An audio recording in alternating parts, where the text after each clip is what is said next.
Hey, it's your girl Barbie J here, and we are talking about Belle Collective Season 1, Episode 7, Sistervention. I absolutely enjoyed this episode.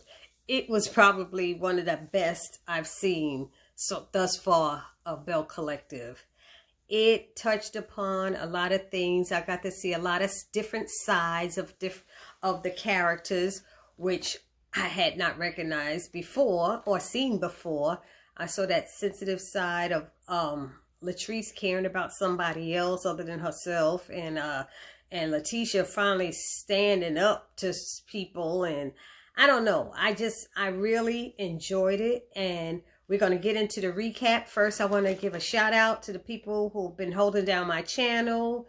We have Bobby Ray and Isaiah Hill, Shanice Says, Miss V, Miss Belle, Tia Divine, Isaiah, Ty Harrell, Tiffany Harrell, Lamont Simpson, Justine Broxton, Tyler Brown, Sahara Farah, Anna Walcott, Karen Wilson, Poet Summer Breeze, Tammy Terry, Simply September T, Real Heat the producer, and I think that's it. I think I missed somebody, but sorry if I did. Gail, I know Gail. I haven't seen her in a while, but I did run into her. Anyway, let's get started. First, if you haven't subscribed to my channel, please subscribe now. Please hit that little red notification subscribe button. Help a sister out. Help her build up a channel. And then you can hit the notification bell next to it. And that will let you know of all the recaps, all of the videos that I upload, which is basically almost at least 6 a week. So 5 to 6 videos a week I upload. So if you hit the notification bell, it'll let you know when that's going to go and happen. Anyway, I'm going on to the next thing. This episode started with Kaylon inviting Latrice, Antoinette, and Mel to a girls' night out. So, of course, you know, us sisters, we get all dressed up. We all dressed up. You know, they coming with their red bottoms and their fancy out clothes. And as they're driving, they're seeing, it looked like Latrice is driving and they see woods and forests and rocks and they were like, what the hell? It looked like a farm. And Mel goes, oh my Lord, please tell me it's not a plantation. That is not a plantation she's taking us to. And I thought that was like the funniest first thing of the show. I was like, we cannot be on no plantation. We can't have that. The one white girl, you know. So it looks like it's a farm, and they recalled that she wanted to buy a goat or something, Antoinette said. So when they get there, they see these goats running around, and it's called Footprint Farms. And she realizes, they're like, girl, where you got us out here? And she said, I realized y'all were going to probably come with your red bottoms, so I gave y'all boots. But she should have told them ahead of time to bring their boots so they could wear their little fancy boots and look cute. You know, in the meantime, Antoinette is trying to chase behind the goat, and the lady who runs the place was like, don't chase them, you're scaring them. And they were running off and stuff. And and I'm with Latrice on this, because Latrice said, I don't like no animals. She wasn't feeling it at all, and neither was I. And I said, I don't like animals either, girl. I understand, you know. So anyway, Latrice shared with them about the anniversary with her and Zeddy and what happened and what went down and everything. And they all thought it was nice. You know, she said the bad parts, what happened and what she did to make it up to him. And she said, like, basically, then she laid it on him. And she said, they said, oh, they're going to be a bunch of little Latrices running around. She said, a bunch of little Clifforellas. I said, girl, don't you be calling your damn kids no Clifforella. I wish you would. Girl, I had to find you and fly to Jackson, Mississippi myself and slap you. Don't do that. But it was funny. That was funny too. Clifforellas, okay, running around. Anyway, moved on to Dr. Chandler. Dr. Chandler stopped by to speak with Marie, Jerez, and his baby mamas. One of them couldn't be there. So baby mama number 1 was there. Her name is Tori. Baby mama number 3 was there. Her name is KK. And Marie said to her son, Marie said her son should be the first line of contact with these women and their kids. They should not be calling her first and stuff. It should always be him. And then if he can't handle it and needs money, he should come to her. She said, y'all should never even know where money's coming from. Y'all shouldn't know if it's coming from him or someplace else. And so they all understood that. And she had them talk and ask them what they expect from, I guess Jerez or whatever. And then she told them that I might look like, she said, I might look like I'm well, but I'm not. I'm not. So she said, I would love to have all 3 of the kids at once or something. But she said, but I can't do that anymore. She said, my health is declining. She said, not only do I have lupus, but I also have how do you say fibromyalgia. Thank you. She has fibromyalgia. And she takes about 12 pills a day, which we had heard that before. And with all of this being said and stuff, the doctor said, well, Jerez, what do you feel like? What are you going to do next? What's your next steps? And as a father, and he said, I'm gonna have to step up and do my part and be there for everybody and da da da da da. And I was like, that's what you got to do. That's what you should have been doing in the first place. And I'm glad you're realizing it now that your mother's sharing, she's not doing good. And last week she said he needs to get his degree so he could run part of her business. And then it was like, you hear KK tells Tori she really wants to have like a friendship with her. And she's like, not that they have to be tight and cool and stuff, but she wants to have some type of like relationship, friendship because of the kids. They are brothers. Their kids are going to be brothers. And she wants that. She don't want that problem. Y'all know how there could be some baby mama drama going on between our people. It's not just our people, it's other people too, but it could be a big thing. And she doesn't want that. So Marie was very proud to hear her say that. She said, that's some adult grown shit right there. And she was really proud of her.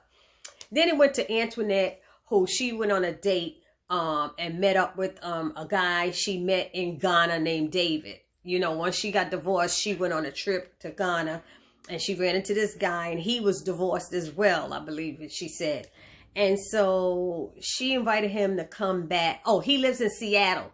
So she invited him to come back for her sipping seat. She shared with him about what she's doing with her practice. That was something he didn't know about when she first met him, that she was building this dental practice and she's excited about it and everything that's going on. And so they toast to the future of having more dates together because they had a good time and they seemed to click and connect. So that was a good part. So I enjoyed that. I enjoyed that part with the doctor. I enjoyed the part with Antoinette and this guy. And then there comes Essie. Essie comes to Marie's house and she hears about Cedric not coming home. And, Marie feels he's cheating on her. And Essie is saying, stop worrying about him. Let it go, just try to enjoy your life now. She reminded her about how when she was sick that time before and could have died, he was not there for her. He didn't know whether she was alive or dead, and he didn't even care. And Essie said, it is time for you to move forward. And I agree with Essie. Life is too short. And us black people, when we have all these other underlying conditions and diseases, and then we start stressing about stuff, what happens? High blood pressure, hypertension, heart disease. You know how people are. I understand because I have an underlying condition myself. So we have to be careful.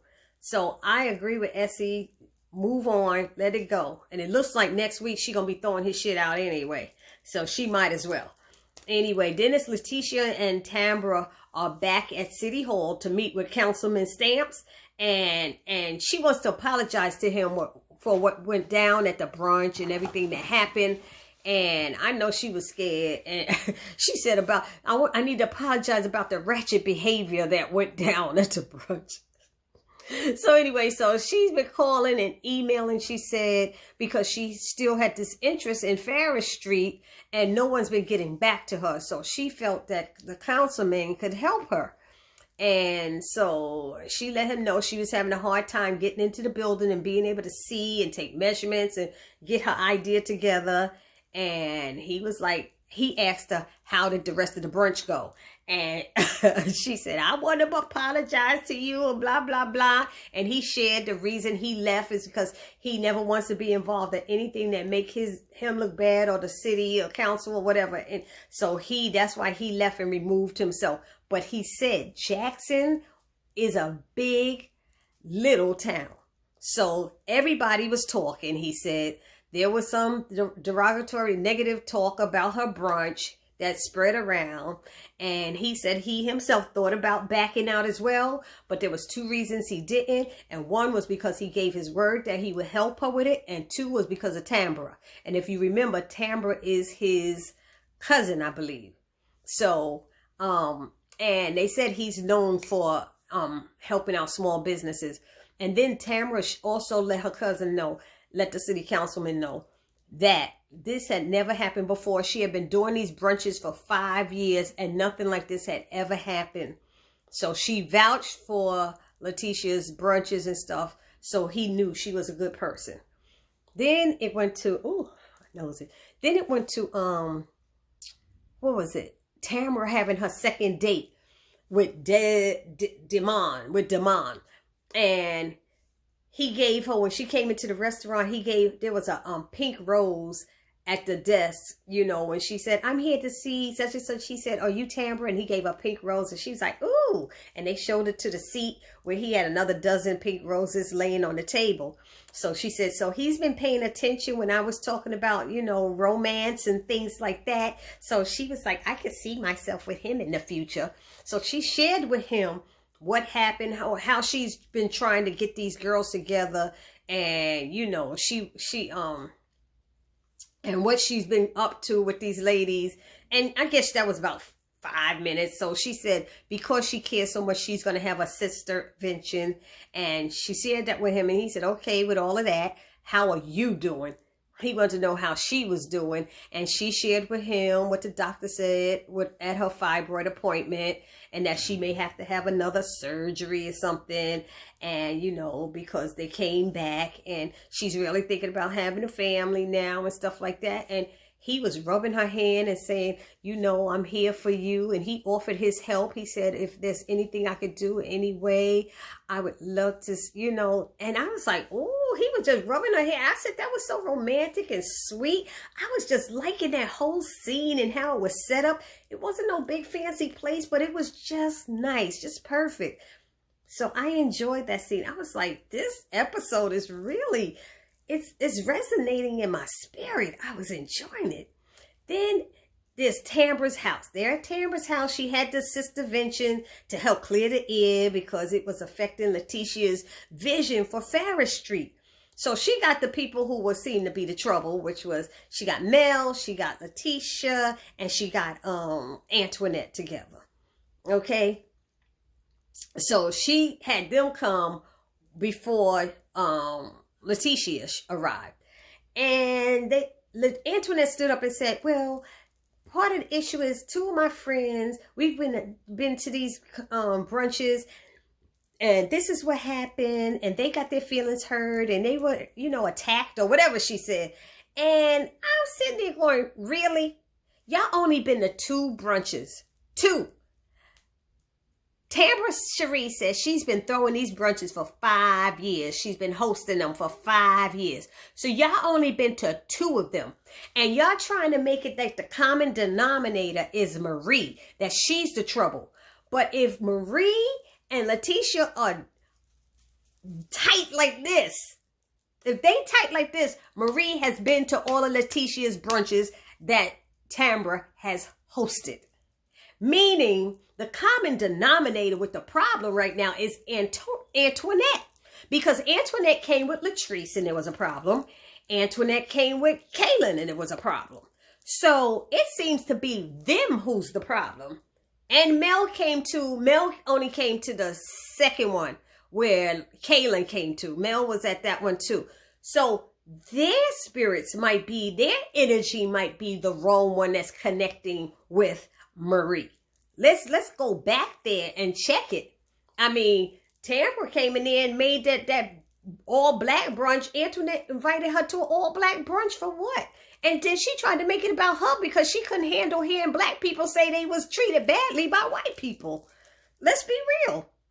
And Latrice couldn't stand hearing that one of her clients got a bad grade of hair. Maybe she shouldn't have said it then. But like I said, Latrice's initial response when Marie said it was not nice. It wasn't what a manager or owner of a business would come out with first. So you was feeling threatened, but she could have changed the way that went down, and she didn't. She ate it and created it to go more. Anyway, so let's go back to this. So they only been to 2. They're all trying to blame Marie for being the bad person, and Tamara is concerned about Letitia's brand, and she wants this Ferris Street to work for her. So they all are willing to invest in it, but only if without Marie. So basically it was what was her name? Mel was like, so we all want to support her, but are we willing to support her with Marie at her side? First of all, is Marie going to be at her side? Marie got 10 businesses she's running, and she got Essie at her side. That's all she know. Letitia don't, it seemed like Tamara is the one at Letitia's side with this. And then they all got their own businesses, the dental practice, the business, everybody got something going, the hair. So why are they concerned about Marie being there? All the black women was at that event. You would hope that all of them are going to chip in and help and invest in this program. Okay, in this event. So it's not about Marie. Marie by her side. Marie just going to be just one of the people helping out. She's not going to be the main person. She just donating, investing her money. Maybe put a property over there, something, a store. But anyway, that was throwing me off. And the fact that Latrice, she was like, I'm going to these brunches and I'm not feeling empowered. Are they really empowerment? All these women are doing is tearing each other down and stuff. She was negative from the beginning about the brunch. So was Antoinette, because the first brunch that Antoinette went to, what was she talking about, y'all? She was at the car dealership talking about she ain't feeling this brunch and saying something. They were already came in with negative feelings about brunches. So let's stop with that. Anyway, then the doorbell rang. And who is it? It's Letitia. And Letitia gets there. In the meantime, Tamara was like, can't we all be in the same room and just be respectful of each other? Why can't we do that? Why can't we all be invested in this project but be respectful of each other? You ain't got to be home skillet. You ain't got to hang out. You ain't got to do. And she was right. Tamara was right. I understood that. And let me just go back to Tamara. Tamara's hair looked fierce in her confessional. I'm telling you, I love her hair with the straight and everything. And the lipstick, she didn't have that pink lipstick that make her look funny. And it seemed like her voice is different in the confessional as well. But her hair was beautiful, was straight. It wasn't all them flips and the hair and the poofy. Looked like her hair. She had so much hair sometimes she could fall over trying to hold it up on her head and she's so little. I was like, girl, your hair look nice, just straight down. You get to see more of her face and who she is. And y'all know what I mean. Those of y'all who saw all that hair she had, it was too much. It was too much. She might as well had an afro. It was so much hair. Anyway, so there was a minute when what's her name? Latrice said she tried several times to talk to Marie and it didn't work and she wouldn't. I said, when did you try to talk to her? You argued with her at the brunch, so you didn't try to talk to her. At Tamara's birthday party, you didn't want to be bothered and didn't even want to say nothing to her. So why are we sitting here saying lying? Because that's lying. When did we? Because they didn't show it to us. When else did she try to work with her or talk to her? And she talking about taking off her earrings and taking off her shoes. I said, stop saying that ghetto stuff. Because she did not say that. I think she said it at one of them, but I don't think that's the one where Marie was there. I mean, I don't think that's the one when Latrice was there. So I was like, y'all need to stop this. It was just too much. So when Letitia gets there, Tamara meets at the door with a glass of wine and said, girl, here, you gonna need this. And she's like, what? What did she got me into now? What is this? She said, so she walked in and said, I hope this is a party, you know, and not the lion's den, you know. She's like, because I don't know what is going on right now. So they started talking, and they let Mel said, let Tamara tell it. And Tamara's saying why they're there. And who tried to say something? Was it Antoinette who spoke first?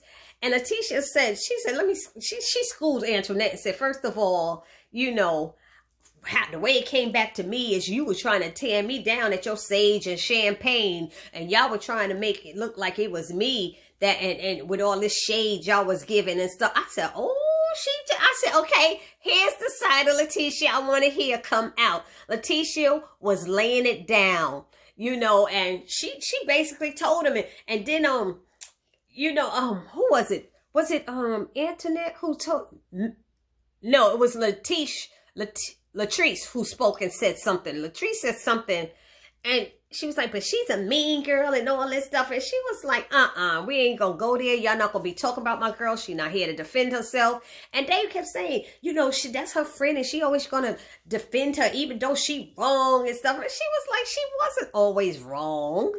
It wasn't just her. And she said, Letitia says, how I'm gonna sit here and let them talk about her when I know that girl always have my back. She down to be a part of this, and I don't really know them like that. And she right. So you gonna stick with the one who got your back. Your friend got your back the way Antoinette has Latrice's back when Latrice talks so much mess. So she said, you can't blame my brunches for the issue. She said, for their disagreement and everything. If the two of them met in a convenience store, the same thing could have went down. So it don't have nothing to do with my brunch. That could have happened anywhere. And she said, at the end of the day, you both acted classy ratchet at my brunch. And she said, and you both have to take accountability for your actions. And Latrice is like, for what? For what action? She said, for you with the man, calling her man, and calling her out her name. She said, we shouldn't even be doing that to each other. And I said, see, she talking about people tearing each other down. That was Latrice saying people tearing each other down. But she the one had the name for her, calling her names and stuff. I'm sorry. I love this episode, but I like that the air was being cleared and people was coming and stepping up like they should to say what they want. So Tamara was like, look, we have to go hard for what we believe in. She said, not believe in us that we could all work together and make this work and for Farris Street.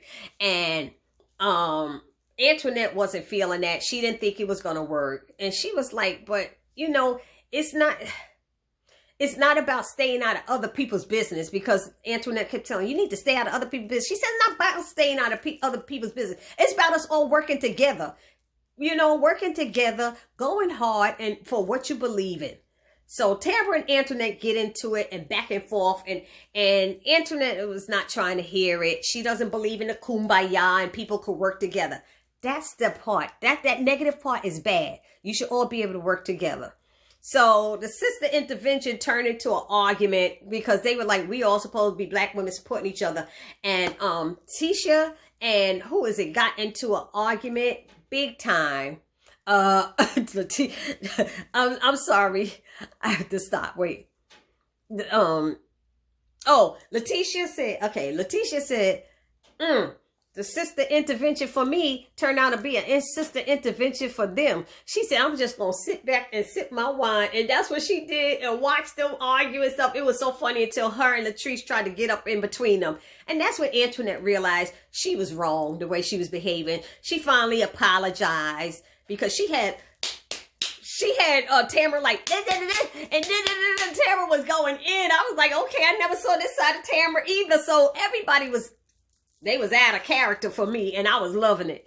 So bottom line is, Antoinette finally realized part of her issue was that she was undergoing a lot of stress, and she asked Latrice to come in the room and talk with her for a minute, and she told her about her concerns about her vision of her practice, and what if I'm not good enough, and all these delays are happening, and what if it's not ready, and what if I can't make it, and the fact that now that I don't have a husband, I miss not having somebody to talk to about these issues I'm going through, and you know, being divorced, and what am I, you know, she was all with the I'm scared. She was saying I'm scared. And then Latrice gave such a heartwarming support for her and advice. It touched me so bad. I love this side of Latrice. I was like, this was beautiful, Latrice, girl. I feel differently about you now, you know. And she was like, you're the hardest working person I know. You try so hard. You do this, you do that. You look out for others. She said, God wouldn't have put you through this. God got you, something like that. He wouldn't have put you through this if he didn't think you could handle it. And I trust that everything gonna be right, and it's gonna go right for you well. And I was like, this is beautiful, beautiful, beautiful. So I like this moment with them. It was a beautiful moment. And I give this episode a 10. This was the best Belle Collective ever. So y'all let me know what y'all think about it. Put it down in the comment section. This your girl Barbie J saying peace.